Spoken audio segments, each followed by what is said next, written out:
I'm Vagrant Cascadian, and I wanted to give a talk about antisocial social networking. So what do I really mean about antisocial social networking? Well, in a non-technical field, one of the things I do is a martial art called Aikido. And Aikido is essentially, people are always grabbing you, they're throwing you around, they're striking at you, sometimes even with like sticks, swords, whatever. So that might be considered a little antisocial, right? But we're having fun doing it. We're all throwing each other around, smiles on our faces, maybe kind of concentrating a little hard. So there's a lot of conflict there, but it's also cooperative in nature. Essentially the best way to deal with it, kind of the goal in Aikido, is to kind of blend with the energy coming with you and then kind of guide it. So another social network I work with is the PGP Web of Trust network. Again, it's kind of an interesting blend of social and antisocial. On one hand, you're trying to go out in the world and connect with people and trade signatures and things like that. On the other hand, it's kind of just fundamentally rooted in a largely justified paranoia. You're trying to protect yourself from invaders and people who might try and impersonate and interrupt your interactions. So one of the particular technologies I love combines, oh dear.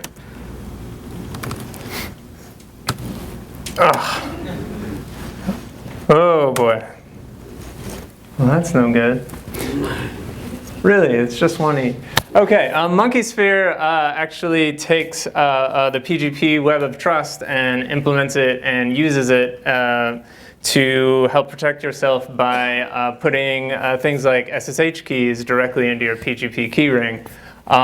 So that way you can, through the Web of Trust, figure out, oh, I've assigned this key, and then give a person authentication to various servers.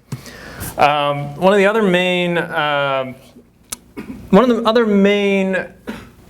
antisocial social networks I tend to get involved with are bug tracking systems such as bugs.debian.org. These are antisocial networks because essentially it's kind of like a lot of focus on problems. You've got issues, you've got all of these things, and you're kind of throwing them at one another, but it's also social because you're working towards fixing them. And I've met countless people through these networks who I then have gone to see around the world. Again, it's so much like Aikido, there's a lot of focus on conflict.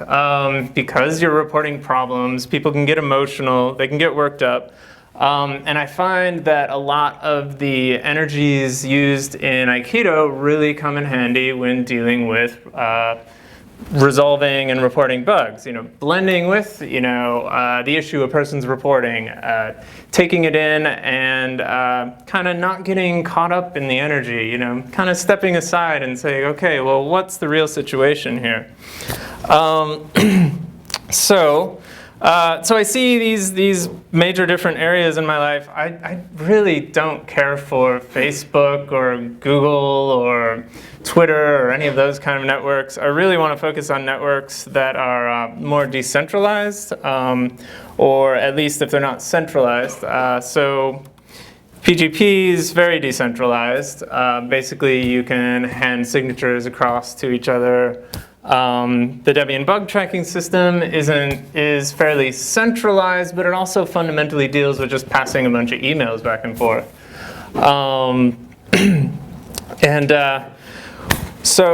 This crowd is largely interested in C and C++. Is that my understanding?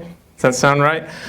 So Debian would like to engage in a sort of antisocial social networking with you all.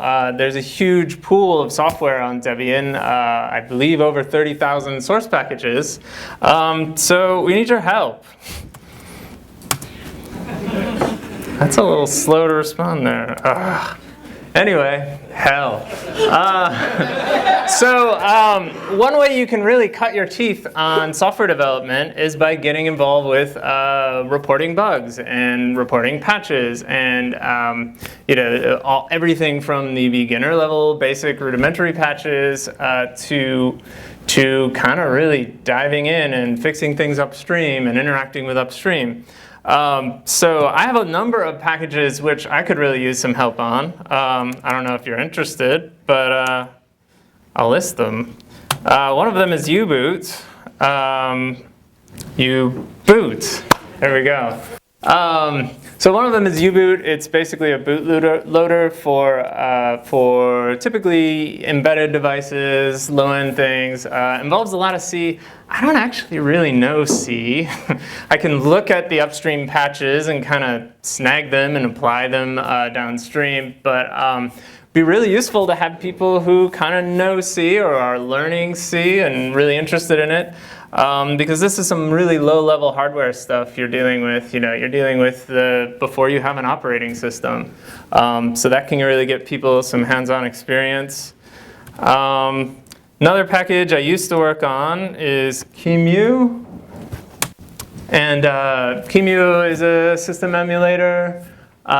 Basically, you can boot a system, a virtual machine. Also, KVM kind of forked, and then they finally remerged back into QEMU. That's a lot of code I don't understand, but one of the fundamental things I've really learned being a Debian developer is that I don't need to understand it. I need a network of people who understand it, who I can tap into and talk to and communicate with. So that one, it's got some fairly competent people working on it right now. Another one, ZoneMinder. It's kind of been thrown to the wolves at this point, but it's a camera monitoring system. It's written in C, C++, some Perl, some PHP thrown in. It's kind of a mess, really. So it could really use people who know what they're doing. That's a project that really could use some help. It's probably not going to be, it's almost certainly not going to be part of the upcoming Debian release at this point. Let's see, anything else I can recruit you for? Well, let's see. Well, what do I do? Let's see. Maybe I should just look at my bugs and see if there's anything I could use some help on. Let's see, bugs.debian.org.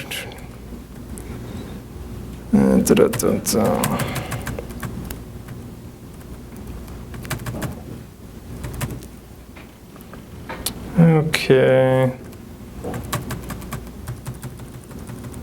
It's not in there. Oh well. What's that? Owned by? Owned by? No, it won't be owned by. Here we go. Here's a bunch of software I work on.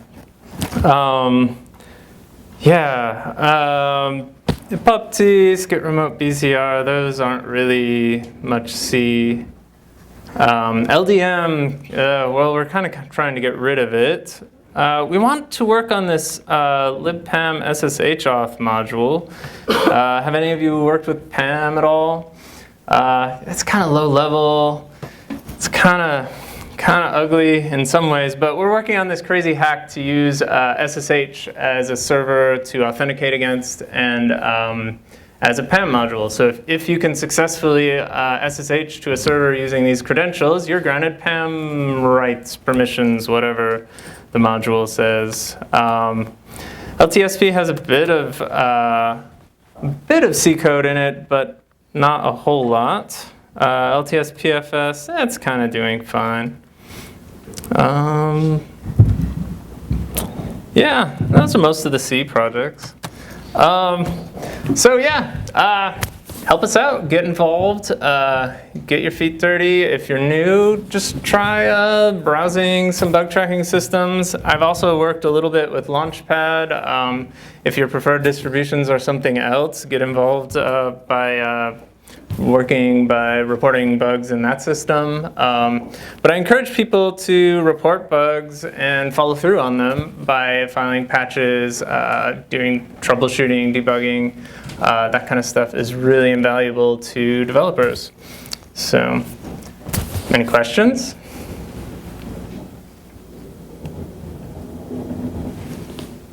All right. So if you want to get involved with Debian locally, is there some place, people, etc.? How do you? We do have, well, there's a local IRC channel on OffC, or irc.debian.org is an alias for that, called Debian PDX. There's also a local social mailing list that's, I forget the exact information off the top of my head. But yeah, getting involved with Debian, feel free to chat with me if you want to dive in. We'd love to have help. Yeah. Are there other things that we can work on? Like, I think it'd be cool to have a hackathon to get System D working in Debian and the cloud. Oh. It's like grabbing the file for Agora. Yeah. Well, basically Debian, I don't know how familiar you are with Debian, but recently it just went into a freeze cycle. And there's been a lot of debating and hemming and hawing over the switch over to Systemd. So yeah, if I would love to put together a local bug squashing party or something where we get together and shooting bugs, and I suspect there'll be a few Systemd related bugs. These kind of things. Debian definitely works largely by a scratch your own itch kind of thing. So if there is a piece of software in Debian you're interested in, you can typically just jump in and help out with it. All right. Okay. Well,